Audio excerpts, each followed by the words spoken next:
Hello, Mr. Claxton's algebra students. Welcome back. Hopefully you find these two images as funny as I did. Nothing like a little humor to get us started here. As we progress through this week, we are going to be working on some math. Hopefully you like getting back into that groove. Understand that extenuating circumstances may come up, things beyond our control. We will work through those as best we can. If there's something that, in your life where you need some support, you need some help, if it's with math, let me know. Email me, reach out to me if it's something else too. But we have two guidance counselors at the high school. I got their names up right now, as well as their email addresses. I understand that school may not be the most important thing in your life, and if that is the case, please reach out. Let's use those support resources best we can. Why are we here, right? Because learning is important. Maybe how we get out of the next mess that we find ourselves in. This is where we are for right now. So let's try to make the best of it. Let's get right into some equations. So what are we doing this week? We'll be solving radical equations and inequalities. You have solved polynomial equations in the past. Just a little reminder here, x to the 1/2 power is the same thing as the second root of x to the first power, or the square root of x. We do not include the 2 there just because we're mathematicians. We like to be efficient, right?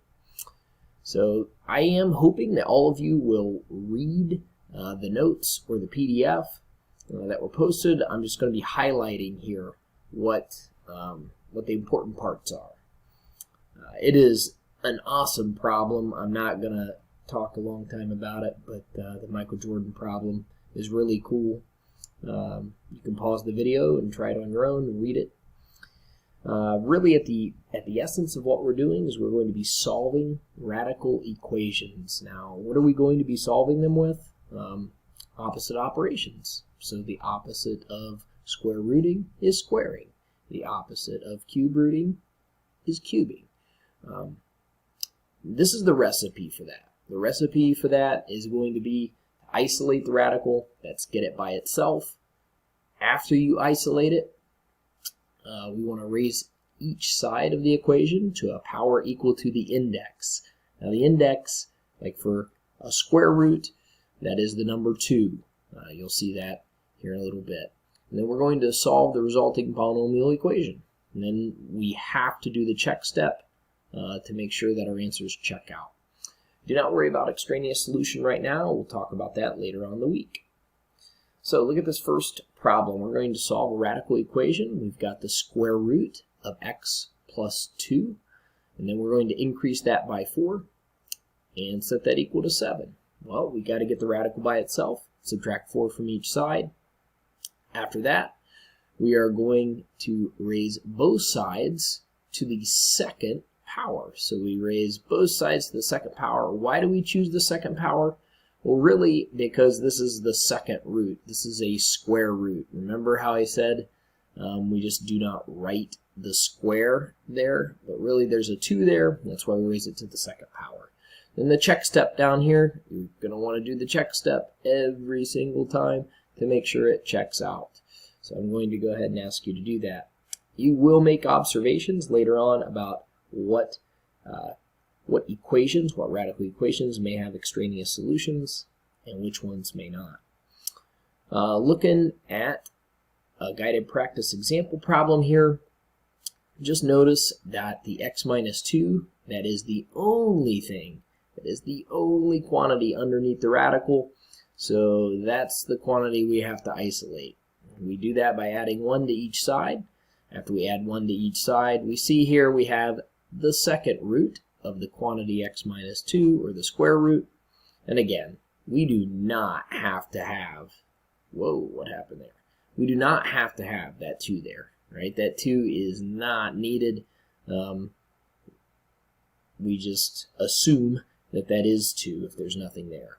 We square each side. That undoes the act of square rooting. Some people like to put slashes through it, and that's kind of cool. That cancels it out. 6 squared is 36.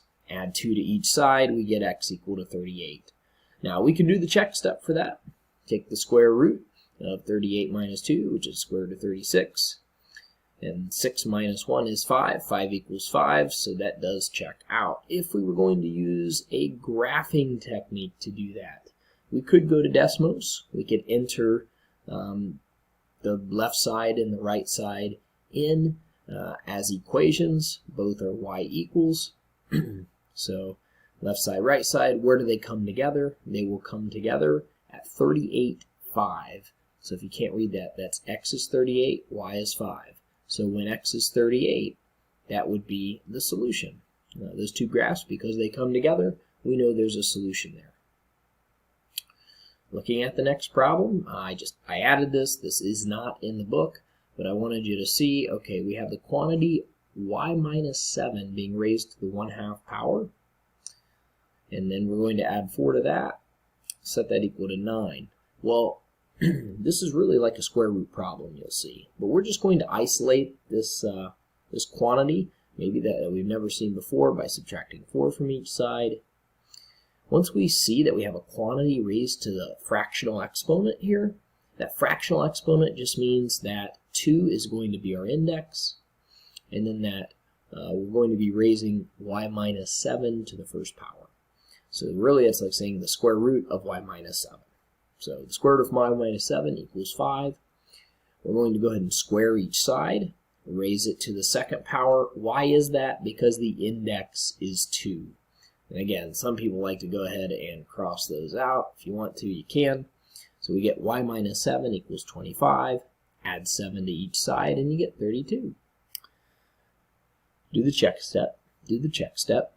So after you do the check step, you see that this problem will check out. So we know that this is our solution. And all of your problems today in the problem set will have your solution. There will be no extraneous solutions. If you were going to check that by using Desmos, you could enter, once again, we would have to use x as a variable here. So notice that in the problem, it actually has y as a variable. Desmos requires you to use x. But where do they come together? They come together when x is 32. So x equals 32 is the solution. All right, well, I hope you enjoyed watching today. Happy mathing.